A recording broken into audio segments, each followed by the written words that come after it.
Catch me if you can.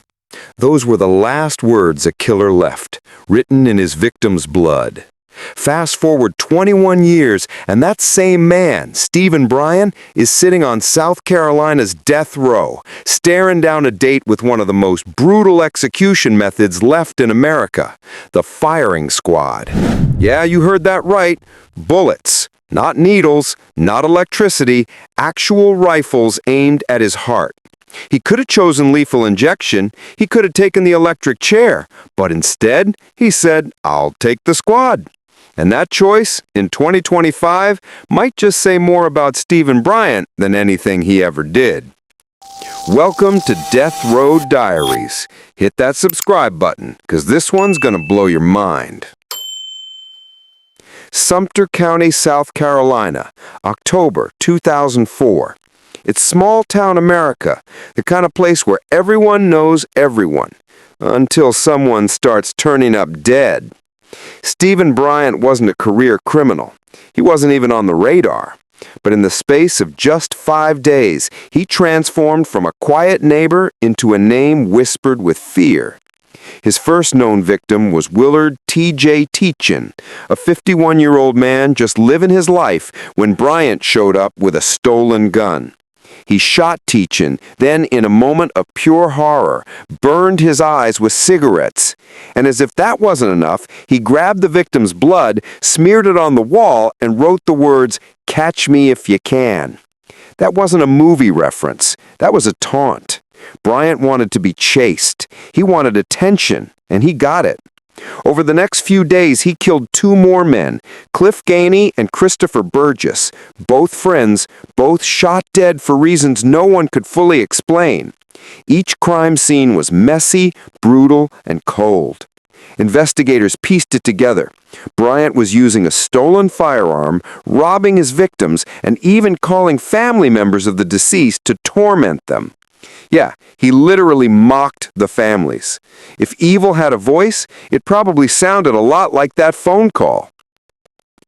I mean, think about that. This guy wasn't just killing.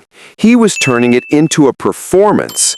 Writing messages, calling victims' families. It's like he wanted to make sure the whole world knew he existed. And spoiler alert, he got what he wanted, but not the way he expected. Police in Sumter County had never seen anything like it. They connected the dots fast. The stolen gun, the robbery patterns, and the bloody taunts. When they finally caught Bryant, he didn't fight. He didn't resist. He just talked. He admitted to the crimes. He described them with zero emotion, like someone reading a grocery list. During interrogations, he mentioned growing up in chaos, abuse, neglect, alcohol, drugs, the full tragic bingo card. His mother drank during pregnancy, leaving him with what doctors later diagnosed as fetal alcohol syndrome. Low IQ, poor impulse control, and lifelong trauma. But prosecutors didn't buy it. To them, Bryant was no damaged soul. He was a man who knew exactly what he was doing. By 2008, he faced trial. He pled guilty, probably the smartest move he ever made, but that didn't save him. The prosecution painted him as a man who reveled in cruelty, who went out of his way to taunt and humiliate his victims. One prosecutor even said Bryant was methodical, cunning, and took pleasure in his deadly rampage. His lawyers tried to humanize him, to say he wasn't evil, just broken, that he'd been sexually abused as a child by relatives and even by people in his church, that he never got proper psychiatric help, that his brain was literally wired wrong from birth. But the jury wasn't swayed. Bryant got death by any method South Carolina had available. At that time, that meant lethal injection or the electric chair. He'd spend the next 2 decades waiting, watching laws change, drugs expire, and other men die. You ever think about how weird that must be? You're sentenced to death, but the state literally runs out of ways to kill people for over a decade. That's not irony, that's America. South Carolina didn't execute anyone between 2011 and 2024, 13 years. Why? Because the state couldn't get the drugs for lethal injection. Pharmaceutical companies refused to sell them for executions. So lawmakers came up with what might be the darkest workaround in modern history. Bring back the firing squad. Yeah, the same method used in military executions, frontier justice, and totalitarian regimes.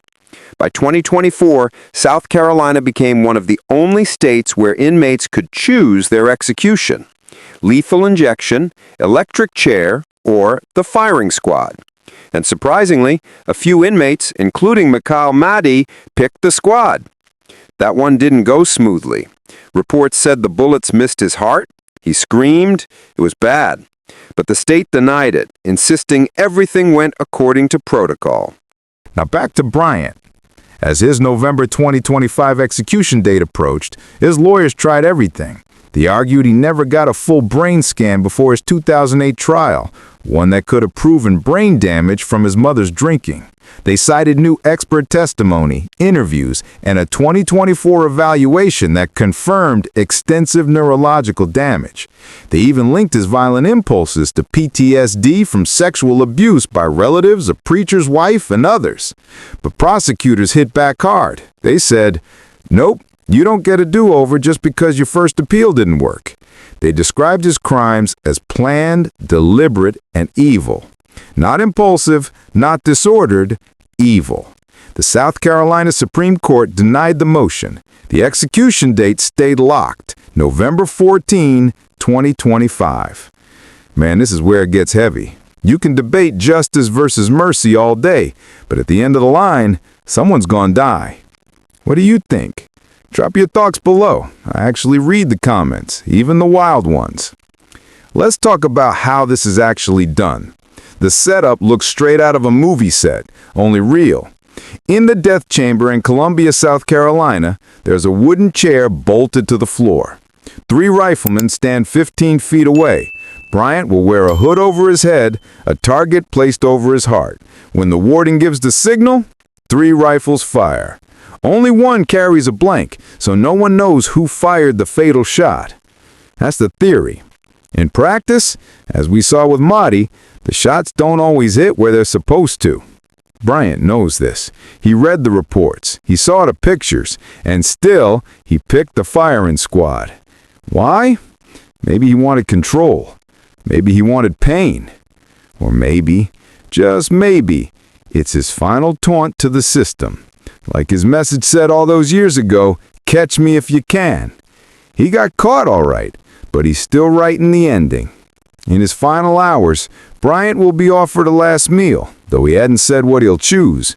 He'll be allowed to make final statements, maybe even apologize, maybe not. He could still appeal to the governor for clemency, but let's be honest, no South Carolina governor has ever granted it.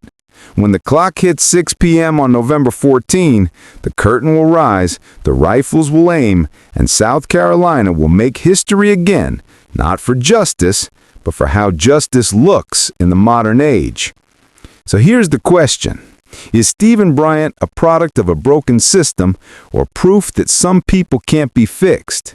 Because one thing's for sure, when those rifles fire, it won't just be the end of one man.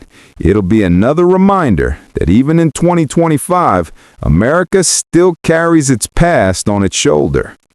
If you found this story as wild as I did, hit that like button, subscribe for more deep dive true crime stories, and remember, every name on Death Row has a story. Some just scream louder than others.